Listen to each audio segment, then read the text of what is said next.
And given that it was a sales job with which Ginny Rometty started her career at IBM, it might result in a lucrative second innings for at least some of the women who decide to give it a go.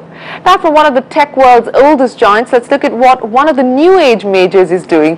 Here's what the search for women at Google threw up. Women make up about 1/3 of Google's 34,300 employees globally. Now, this might be a respectable figure by industry standards, but Google wanted to do more. So in a very Google-like style, an algorithm was created to pinpoint exactly when and where the company lost women. A 2012 article published in the New York Times lists some of the findings. The spreadsheets showed that some women who applied for jobs did not make it past the phone interview. The reason? Women did not flaunt their achievements. Google now asks interviewers to report candidates' answers in more detail.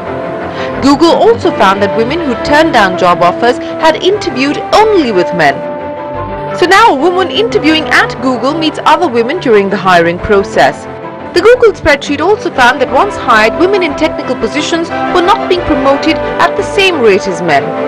At Google, employees nominate themselves for promotions, but the data revealed that women were less likely to do so. So senior women at Google now host workshops to encourage women to nominate themselves. It's what you bring to the table that matters, it's not who you are. And studies have shown that women tend to be far more subdued, even though they are far more thoughtful and accurate. So if management understands the difference between the two, where we don't equate confidence with a behavioral trait, but confidence with their ability to think it through and be accurate and be grounded, then we'll naturally identify such talent and amplify it. In India, where traditionally fewer women take up technical education, Google is looking at tackling the issue of representative hiring by inculcating a fascination for the job in students. We do run programs. One of the things that we do is the Anita Bogg Scholarship, which we basically invite people in in engineering colleges, women in engineering colleges, to apply for this scholarship. And then we actually invite them to Google.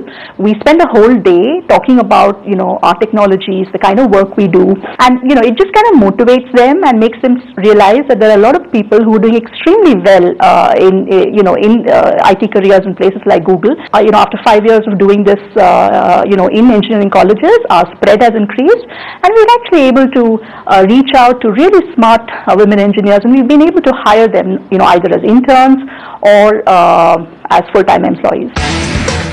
Apart from the Anita Bogg Scholarship, Google also has the Grace Hopper Celebration of Women in Computing Conferences and the Google India Women in Engineering Awards to encourage young women to take up careers in technical fields.